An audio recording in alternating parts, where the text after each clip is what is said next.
Okay. Right, let's get started then. Our last session of the year, what is ecosystems building?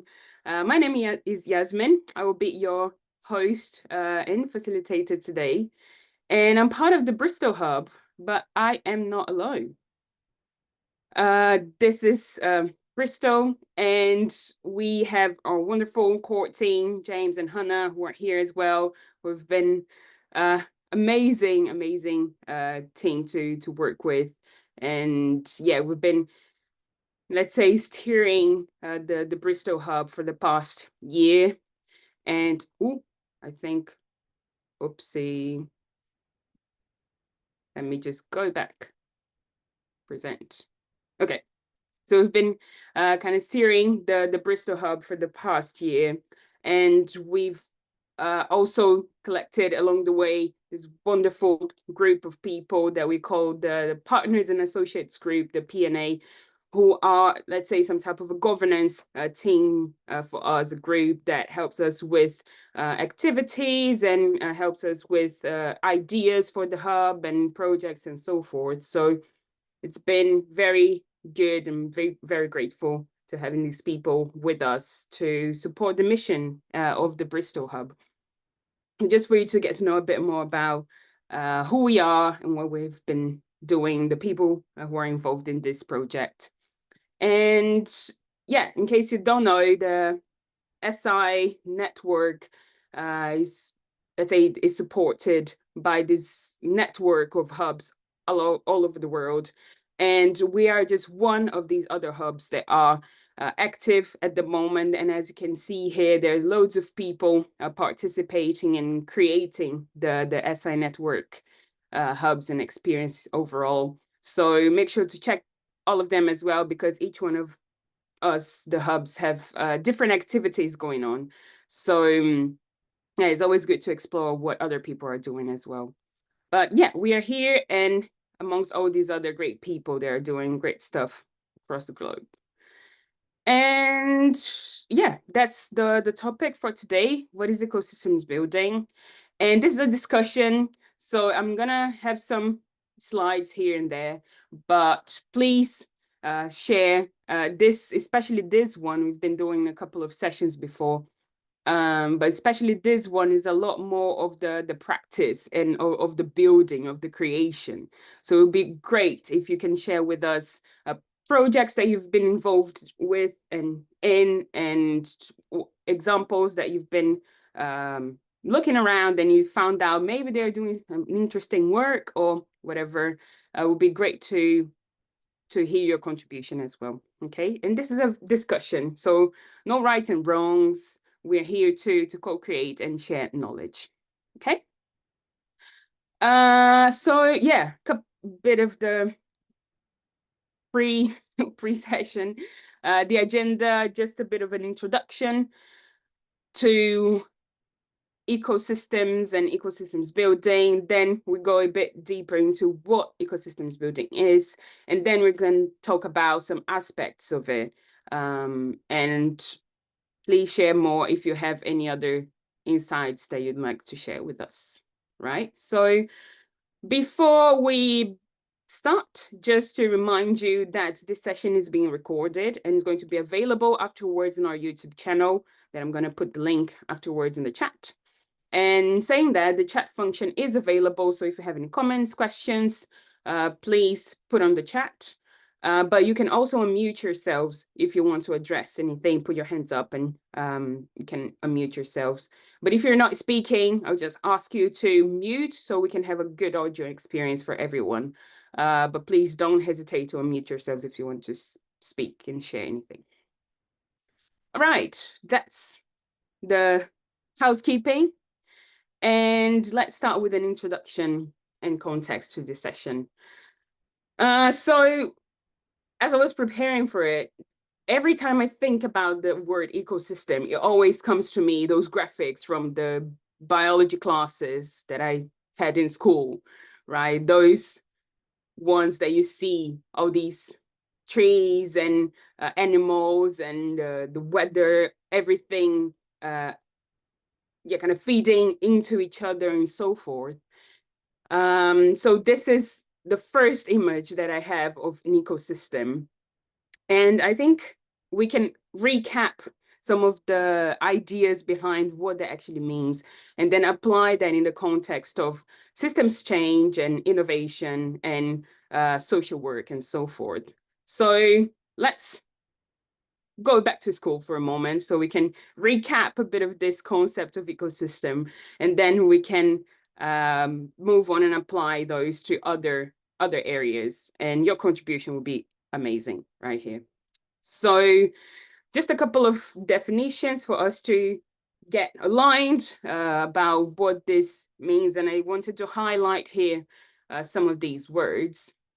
So one of the definitions could be all the plants, animals, and people living in an area considered together with their environment as a system of relationships.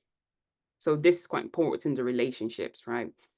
And all the living things in an area and the way they affect each other and the environment. So what does it really mean? This, I highlighted here, relationships, one affects the other and the environment and so forth. So as a very simple illustration of that, we can think about a butterfly, for example, in nature, and then the butterfly that pollinates, for example, the flowers on a tree, and they create some type of a synergetic relationship here. They kind of support each other. But then eventually, as time goes on, the butterfly dies, and the decomposers that are on the soil are going to create, again, use the butterfly to then increase the soil potential and put some nutrients in the soil and so forth. And that's going to give rise to new plants and new, popping up some seeds and new plants and new trees and so forth. And again, as time goes on, that's going to attract other animals that are going to, for example, eat the bushes, eat the plants.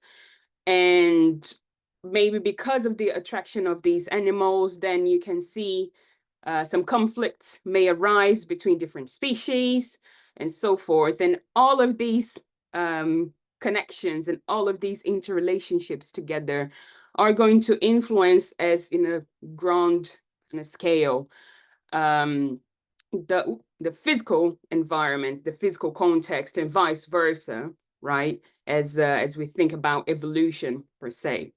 So we can see how all of these components, all of these parts are interrelated. They're not just doing their own bits of this ecosystem, right? They are supporting the existence and the development of all the other components that are part of this ecosystem. And this is in a constant loop altogether. So we can see some snapshots like that, right? But we can also see the picture overall, the whole decomposes, all of these specific relationships, these specific behaviors that we see here and there. So when we think about the ecosystem, and as we talked about systems generally before in the previous sessions, it's really about the idea of zooming in and zooming out, making this effort of thinking about the relationship in a specific context, and then expanding to a greater context and so forth. So doing this exercise is very important, and this is one of the beauties of the ecosystem, right? The diversity of elements that we have here that are locally establishing these relationships, but also contributing to the bigger picture. So this is some of the concepts that I wanted to kind of highlight here when we talk about ecosystem. But then we focus a lot on this natural environment, right? So how can we use these concepts and these ideas that we normally learn, they are out there, right, outside in the natural environment, and apply those in the world of work, in the projects that we're involved in, or in the organizations that we are part of. And this idea of building ecosystems is quite interesting. So how can we get some of these ideas and start building something that is around us, that we are part of? So those are some of the questions that we could explore today. But before I continue, any first thoughts that you might have right now? Any ideas or any similarities that you've seen in projects that you've been participating in around this idea of zooming in and zooming out, and this ecosystem of different agents, different components here, and how each one of them is responsible for one part of the system, but they're all actually working together. All right, any? I would say, Yasmin, not as I can think of a specific project, but lots of projects which obviously I've run in the past. You sort of do this almost stakeholder mapping exercise at the start, and I think that's kind of similar to understanding the ecosystem or the actors within an environment that you're going to be affecting, and you can sort of look at the level of impact or priority that those certain stakeholders and actors might have on your project, and then how do you manage the engagement and interaction with them. So I think that's very similar sort of process to looking at an ecosystem there. Awesome, thanks, James. Yeah, we've in a session prior we talked about systems mapping, right? So one of the benefits of mapping is looking at the whole, right? Not just paying attention to what we are engaging in, but then having that bigger picture of the system. And as you're saying, stakeholder mapping is great to understand how actions of stakeholders that may not be related to us directly are influencing the work that we do overall. So this great example. Thank you, James. Hannah. James and Yasmin might laugh at me for saying this, but because I say it all the time, these kinds of images and the correlation between systems thinking and the natural world always makes me think about creating the conditions of possibility, and it's kind of what I always think the function is of systems leadership is being able to understand the different components that are at play and thinking about what we want to achieve, and then playing a role to adjust the environment slightly so that the different players can work better together or reduce conflict. And so this just brought that to mind, is the idea of creating the conditions of possibility for innovation and creativity. Awesome. Yeah, supporting the existence of this diversity of behaviors and relationships, right? Because it can be very difficult in this analogy for us, as let's say we are butterflies in a specific organization, and we think that this relationship is the only one that we know and is the only one that is valid, to then think about the importance of this decomposer and this new branches, new I don't know, plants kind of emerging. And this work here is as important for the overall work as it is this one. Otherwise, they wouldn't exist and the whole thing would collapse. So validating the different experiences, the different behaviors, the different ways of relating with each other is extremely important. But as Juliana was saying in the beginning, difficult, not easy. It's easier said than done, right? And understanding diversity can be quite tricky, and working with it can be quite tricky, right? But yeah, lots more to share. Thank you, Hannah. On that point, I definitely think about if you're able to maintain some kind of perspective, some kind of systemic view, and play the roles that fills the gaps. So acknowledging that seedlings are important in the system, but that might be undermined by the presenting pressures in the system, and playing a role to protect that aspect of it. Or your role at another point might be around synergy or around protecting established incumbents. But for me, it's always, there's something about the nimbleness of a role of being in systems innovation and leadership to be able to be responsive to where the gap is in the system. Sorry. Awesome. Tracy. Yes, hi, I'm Tracy I'm based in Cape Town, and I see there's a hub in Cape Town. I didn't know about that. It's interesting. So yes, so we run a non-profit company where we're supporting lots of people who are unemployed. So we have to create this ecosystem for change, a lot of that. And it's about creating the safe space where people can heal. And then when you start to heal and your anxiety starts to lower, then your volition starts to rise. Because as you were saying, zooming out is quite hard if you're stuck in survival mode. You can't see that bigger picture. So we've gone through quite a learning journey over the last couple of years, and we've now created a whole program called the A to B methodology. And that's incredible. It's very much around self-reflection, and then you can take the next steps. So when we understand ourselves, because we're all hardwired some way in our brains. So when we understand that, we can do lots of self-reflecting, and we're seeing it very impactful now. See a big change happening. So yes, we've got to zoom in and zoom out. Amazing. Yeah.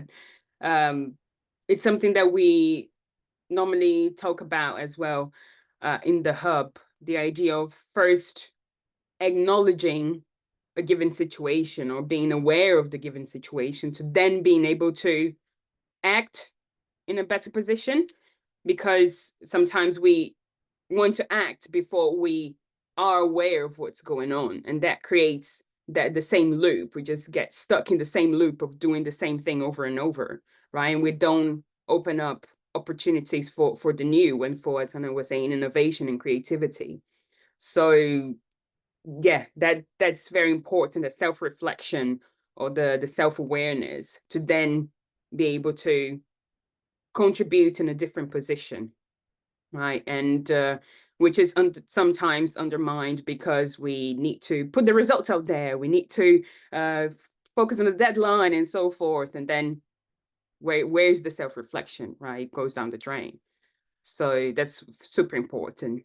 Thank you. James. Yeah, that sounds great, Tracy. I'd like to hear more about what you guys are doing. This made me think as well. There's a thing about like intention as well. I think is a good point to raise. It's about like there's a self-reflection, there's a understanding of your position and role within an ecosystem, and then there's a kind of a gathering of intention about what kind of change you might want to affect or you should affect, or how that might impact other things. So I think there is that deep kind of reflection when we're looking at ecosystems about, what impact we might have on unintended consequences and our roles and the roles of others and things like that. So yeah, it gets pretty complicated quite quickly. Yeah, awesome. And can you imagine a butterfly trying to do the job of a lion? Like, it would be a complete disaster, right? It wouldn't go very far. So yeah, roles and positions within the ecosystem are very important as well. So so many things that we can talk about. Juliana. Yeah, I'm loving the discussion. And I'll bring something that almost 20 years of working on mental health promotion. We put here on this picture, a human being, you have the physical context, but you start having the emotional context. And the overall climate, will just be different from each human being. So diversity also is a challenge. And what Tracy says is fantastic, because we work we're based on Canada chapter that is health promotion. And health promotion is promote first a safe space.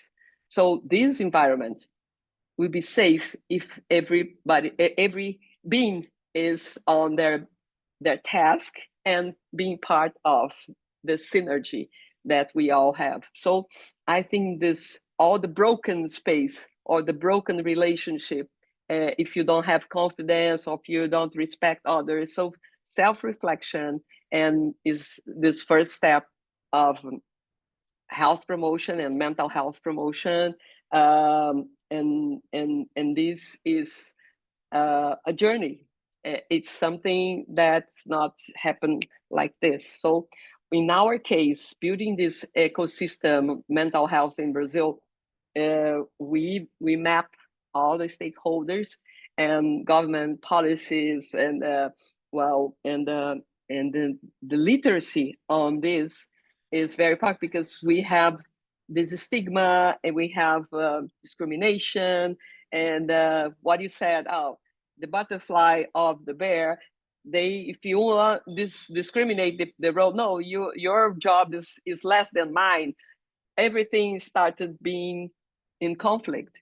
So I think that's why I'm also engaging now in the inner development goals, because I think everything started in ourselves.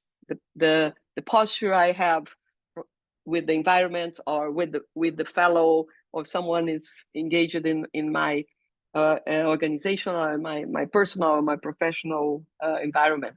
I think this is all about human being respecting and having this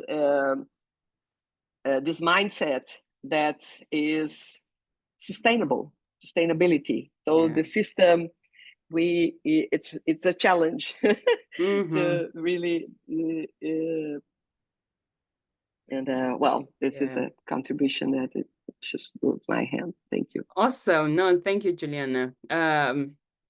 Yeah, when we put our subjectivity and our experience in the context here, right? There's a whole new world to explore, and different challenges that emerge as we interact with each other and interact with animals and the plants and the environment and so forth. So yeah, it gets a lot more complicated as we go into the realm of the subjectivity and our experiences, definitely. And yeah, mental health, in the mental health arena, that's very important topic to be discussing. So yeah, the emotional context that you said, I really like that. It's another one to put in the in the image here somewhere.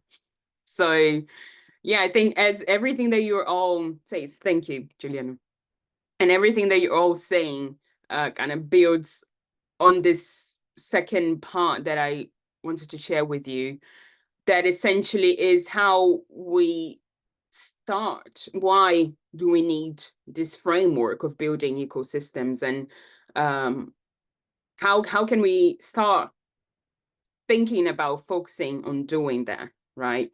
And I found this really interesting report. All the resources that I've used are in the end of this presentation, so you can have it all afterwards, okay? But this report is very interesting, because it kind of shares a bit of the context to why we're talking about building ecosystems at the moment, and then some frameworks and so forth. But then it starts with this idea that same old thinking leads to same old results. That if, as we were talking a bit in the beginning, right, if we continue with the same mindset, a very linear, predictable mindset, then all the actions that follow are going to be related to this pattern of thinking, right? And this pattern of thinking that is very reductionistic only and too linear resulted in a lot of the situations, a lot of the troubles that we're in right now worldwide. So the systems change that we need is also a systems change of thinking, of mindset, of ways of being aware of the situations, right, as we were talking about before. So we first need that step of acknowledging that the pattern of the mindset that we have is very limited. So we need other ways of thinking about the problems that we are in right now, which are more systemic, are more complex, right? And for that, that's what they say, to take on systemic problems, we need systemic solutions or systemic thoughts, right? Systemic ways of thinking.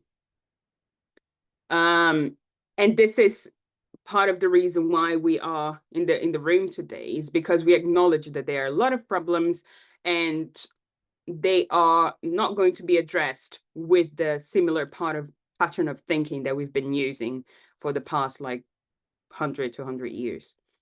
So the main question in this report is, how do we collaborate to create an ecosystem that supports innovation for systems change?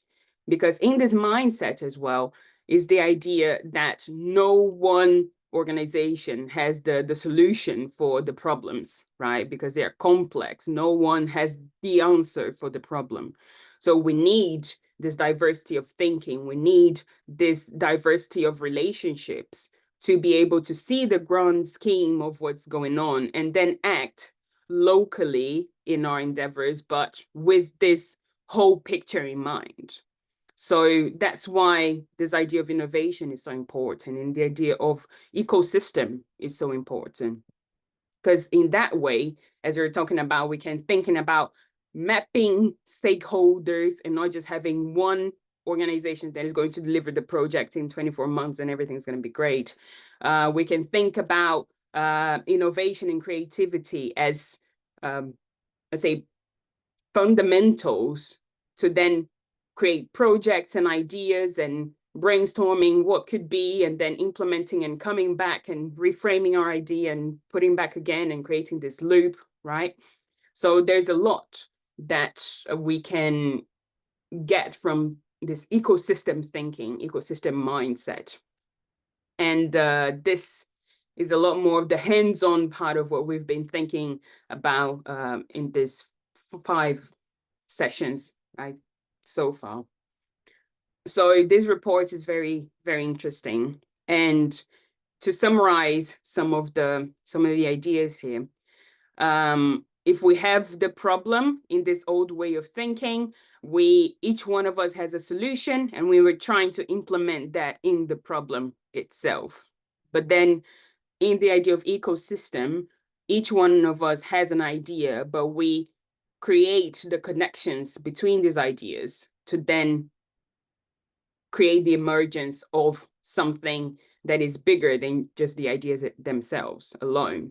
So this is what we are starting to realize as organizations and as societies and as professionals, right? That we don't have the right answer because the problems are from a different nature than what we've been dealing with until now.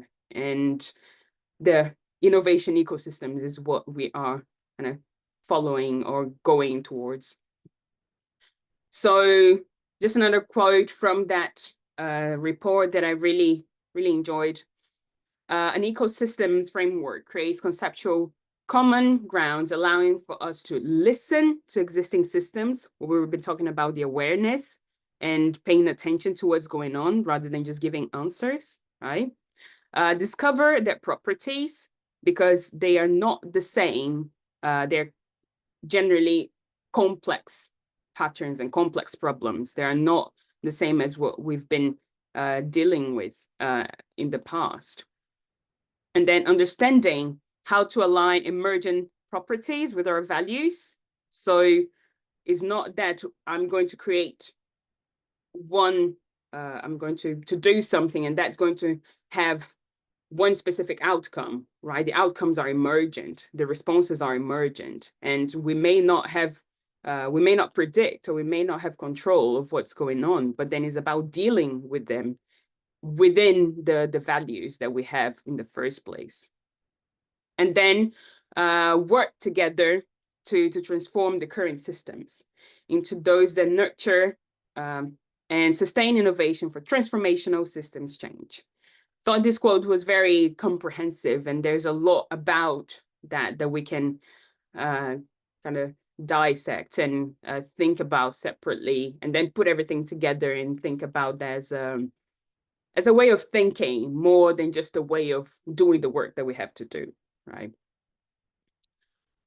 So I got here one example of what an ecosystem building kind of project could look like. And this is a super project created by the Amsterdam City Council. They wanted to tackle urban childhood obesity. And as it says here, one of the strategies that they used is to look at overweight and obesity as a wicked, complex problem. So it's not just a problem within the health industry, right? This is not what is going to support a healthier version of this problem. It's really complex. It needs, as they say here, takes a village to raise a child, right? It needs different approaches and different perspectives to contribute to this challenge. It's not just a health problem. Maybe it is a infrastructure problem. Maybe it is a mental health problem. Maybe it is I don't know, something else. So I wanted to highlight here all the different stakeholders that they put together to support the development of this project. So you have here, well, families, and you have neighborhoods, and you have nurses and preschool parents, and you have community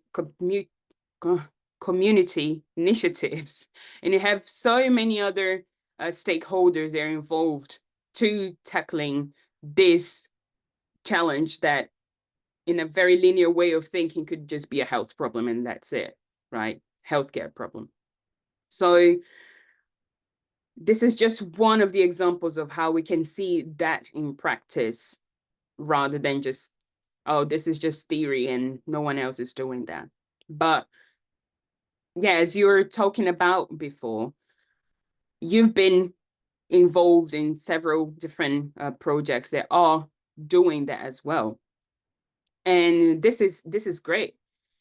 So I think one question that I have is the challenges that you faced while trying to bring this mindset or this way of thinking of ecosystems, and then maybe people shutting it down or people not understanding what you're talking about and maybe just thinking about something else and trying to diverge the questions or the project to a place where it's a lot more deadline-y based and kind of, yeah, solution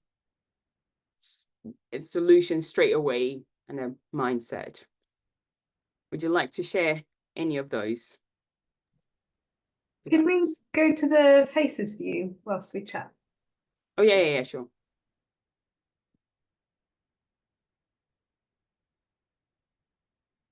Any? I have a reflection on it, Sure. just from working across a range of programs over the years and kind of seeing what the conditions of possibility for success are and the barriers that cause blockages. And I think one of the big things I follow is going where the energy is and not like banging at closed doors. So I can imagine like a program looking at health like that and thinking these are the people that we need around the table to absolutely make this work. And actually I've learned to think who in the system cares about this and will work with us rather than we absolutely need these people, because my learning is that you can waste a lot of time trying to get the right people around the table and it's just not for them, or they're not a systemic thinker, or they're annoyed by you because you're stepping on, you know, a million things that could be contributing to how they're feeling. And actually the way these kinds of programs build momentum is always just going where the energy is. And also complex work and system change is really hard. So like fighting against people is just too much hard work, and it can really boil away your own enthusiasm and affect your own kind of sense of self and make you question yourself. Whereas working with people who are alongside you and advocates, that doesn't mean that you completely ignore the people who aren't completely on board. Sometimes they can be the big, once they come around to thinking, they can be the big advocates, but I think it's going where the energy is. Yeah, definitely. The problem in itself is complicated enough, right? You don't need to complicate it more. Bringing people together, they're not going to be very recipients to the idea. So yeah, there's that for sure. Any other challenges, Tracy? I can share if you like. Yeah. So we started this organization in 2010 when we realized we've got a massive unemployment problem in South Africa. We know we have generational trauma. We know what we've been through. And we wanted to create opportunities for people to start their own businesses. So in this environment, in my nature, it was basically just to rescue everybody. So I was just doing that. And I realized over time I was creating dependency in this ecosystem. So it was really interesting to see that we can do that. We can end up rescuing everything, and then we're disempowering everybody, because you're basically saying to people, I can, you can't. And that really had to be a big self-reflection that happened to us in that 2012, when we realized we had to do, as I mentioned, that self-reflection. And this woman, Vivian Schultz, has helped us create this environment over time. And it's very impactful. Nothing's perfect, you know, there's always time, there's always that. But I mean, I definitely would love to share the methodology with you. I can share it by email if you want to learn more about it. But it really has been very, very good to help us, because everybody's involved. It's not just us learning the system. We can now spread it across all of our different branches and everybody in the organization. Yeah, She told me that's so good. That's what she told me. Yeah. No, that's very, very good, Tracy. Thank you. That's a difficult one, right? Because when we do this ecosystem building, we need to allow for other people to do their bits and to maybe fail and to learn and to create their own context to then contribute better to the project overall. And sometimes when we try to bring everyone together, like everyone just come, then when we don't know what to do, then people get disappointed of like, oh, I thought you were going to lead the way all the way, but no, right? So it's important to let people do their part as well, and not just trying to gather everything that we can. And like, what do you have any ideas to why sometimes we do that, or any thoughts? Why do we sometimes do that? Yes, James. Yeah, I thought it was not quite sure it's exactly the same, but it's something about yeah, I like what Tracy's saying about dependency, and there's something about control and measuring things, and you know, thinking back to that statement around like if you pursue things with the same mindset, you'll get the same result. And that's sort of traditionally how many projects are run, which are trying to have positive effects in society, but will create things like dependency, because the organization delivering something needs to justify and validate that it's doing something which it can have a measure the impact of, like, oh, we've supported so many people, or so many people have come into our program, or whatever that might be. And so there's kind of a trade-off between, you can prove sometimes that you're having some kind of impact, but actually fundamentally at kind of more of an ecosystem, a systemic perspective, you're not really having the long-term benefit that you might want. And a lot of that is things to do with control as well. So with the ecosystem kind of mindset, it's about relinquishing a lot of control, or understanding that you're working within complexity and you can only have certain amounts of influence or control over certain things, and you can't sort of define a particular scope and then work only within that. You kind of need to kind of one of Hannah's good sayings is kind of like start anywhere, go everywhere, I think is what you usually say, Hannah. So it's like, you know, kind of following the path of sometimes like least resistance, but also being able to be adaptable and kind of work with emergent qualities of whatever sort of system you're working with. So so yeah, I just wanted to say those few things really. Perfect. Yeah, I say power structures and the hierarchies that sometimes we carry within us without noticing.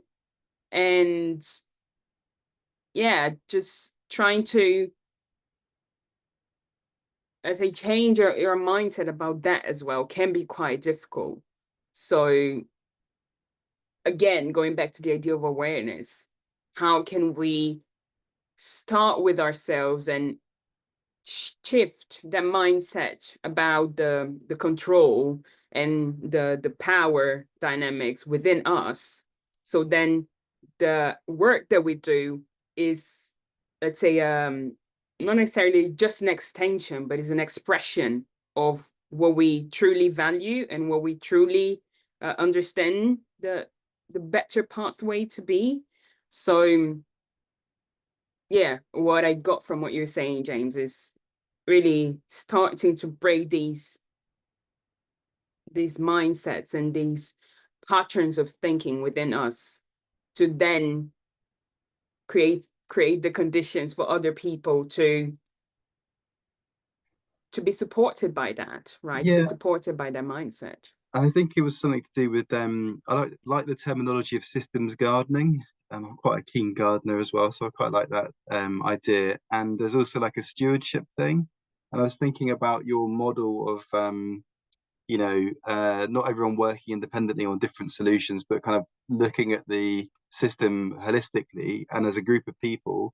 And I think in terms of like the activity of ecosystem building, there's something about if you can gather a like-minded group of people who have a shared kind of I don't know, mindset around ecosystem building and stewardship and looking holistically, then I think it's like that is how you can do some ecosystem building. It's sort of gathering a group of people who feel some sense of stewardship for that ecosystem and are working collectively to, as again Hannah said, kind of like enable these emergent qualities of opportunities and possibilities to happen. Yeah, that's awesome. And I can just share the last bit of the presentation with you, because it touches on what you're saying, James. Some aspects of ecosystem building, or what we could pay attention to, right, when trying to do some of this work. So this, alongside being very important topics, that can be a good LinkedIn post as well. So just saying that if you screenshot, you can also tag us, And no, I'm joking. But basically, this was inspired by this blog that I read from Louise Armstrong, and she puts like loads of different aspects, and these are just some of those that I got from the blog, and I thought it was extremely interesting to think about. And what you're saying, James, I think is related more to this community is not just a group of people together, right? Community involves values and involves the relationships and involves how we think about what we're doing, the mission that we're on, and so forth. There's a lot more, let's say, going back to Juliana's point about the emotional context, right? Not just the how many people are there, but who are the people that are there, and going back to the idea of roles as well and so forth. So very important to establish a community, right? To then evolve the project to whatever horizons. Then I really like this one of asking and living the questions. I was reading Daniel Wall's book, and he talks about that all the time, about asking questions and leaving them as you progress in the work, because then you're going to embody those principles. You're going to embody the philosophies and the foundations of these questions, to then the work gets a lot more aligned with how we think and how we behave.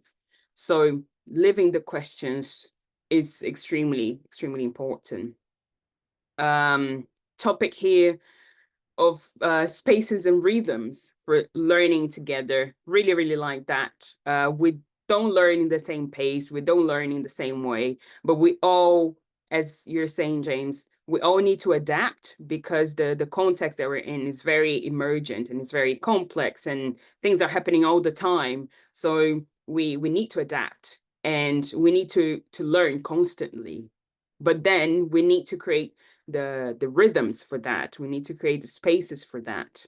And these influences how much contact we have with the questions, with the problems, with what is being discussed and so forth. And that creates a different dynamic within this ecosystem. So that's a very important point as well.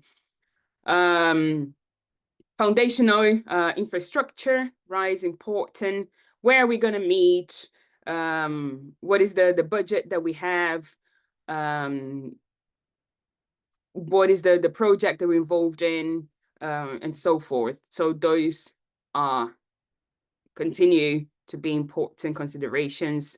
The feedback loops, as we were talking before, the person who has the idea that is going to implement, are the feedback from that implementation going to the core team, and then what is the core team doing to support the learning of another space or so forth. So all these feedback loops, coming back ideas that exist within a community, within an ecosystem, that are important to considerate, and sometimes you kind of lose track of them, right?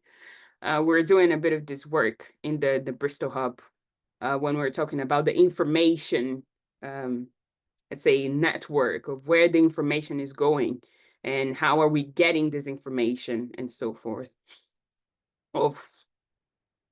So feedback is very important. And then, as we were talking about today a lot as well, external and internal sense making.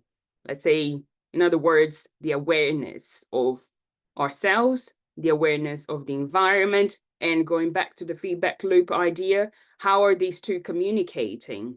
How our internal work is communicating with the work that we do externally, and vice versa. So some of the I just thought it was extremely insightful, these points. And you've said that some of these are very present in your work, right?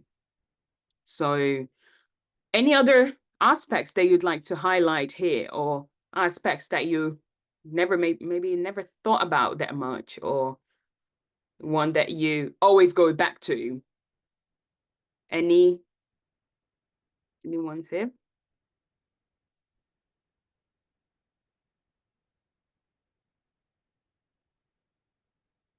Have a moment to reflect. It's a lot. Hannah. So it's hard to pick because they're all really relevant, and I'm sure all of the other ones that Louise Armstrong mapped out are. But I'm just reflecting on the spaces and rhythms for learning together. So in the systems that I work in, there's so much pressure, so much reactive pressure, that it really drives behaviours that aren't conducive with systems thinking, systems working. And there's been, because those systems, they become cultured into reactive working. So when you create space, people almost get cross with you because they're like, I'm too busy for this.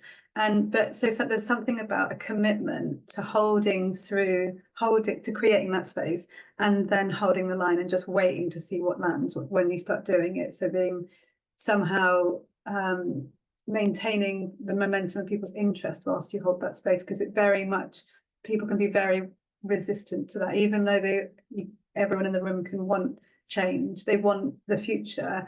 It's really difficult when they are constantly in a reactive environment to hold that space and to bring like a reflective self into that space. So recognizing the challenge of that and the importance of holding space to get through that storming phase. It can take years.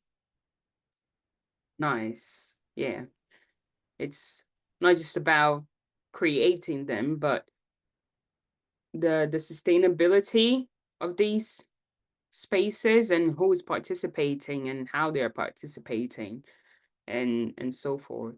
So it's a thought, right? First, do we have the spaces for reflection? Do we have the spaces for learning? But then the second point is who is actually participating, how they are participating, and is it really the best approach? Can we do something else? And maybe these people should be or could be sharing what they would like to do rather than us kind of creating some spaces that don't work for the context and so forth. So yeah, it is a lot. But yeah, there's a very important consideration. Thank you. Okay, so since we are on the clock, I will just start closing off the session. But as you can see, there's a lot more that we can talk about in here. And this was like a storm of information in one session. But 2025, we have a lot more of these sessions that are going to happen. So let me go back to the presentation very quickly so I can finish it off. So just quick summary. What is ecosystem? We covered today. The importance of building ecosystems to support systems change, and then some aspects involved in the ecosystems building process. Then the resources, I'll leave this on the Bristol Hub space. And some questions for you. Normally I put loads of questions, but today I just wanted to give a very one for you to take to 2025. How can we support and or participate in the development of more ecosystems where we live in 2025? Maybe something to come back in January and discuss as well. Who knows? Yeah, so coming up next, we have a Christmas dinner tomorrow. Whoever is in Bristol, you can come and join us. And in January, we have an interview about James Bolton book, Complexity, Making Sense and Making Waves. Then in March, we have a talk with Diana Finch, part of our P&A group, on her book, Value Beyond Money, on alternative economics and so forth. It's going to be awesome as well. And we have a book club starting on January. So all the links are on the Bristol Hub space. And that's it, everyone. This is the QR code for the Bristol Hub. And yeah, we have loads of things happening there. But generally, thank you very much for joining us today. And yeah, we'll see each other very soon. And happy holidays, happy New Year. And yeah, thank you. That was great. Have a They were healthy well. pause. Thank you. For Yes, new energy healthy in pause. 2025. Pause. Nice. Bye. Thank you. Bye-bye. Bye-bye. Thank you. Thank you. Thank you. Bye. Getting patat. Bye.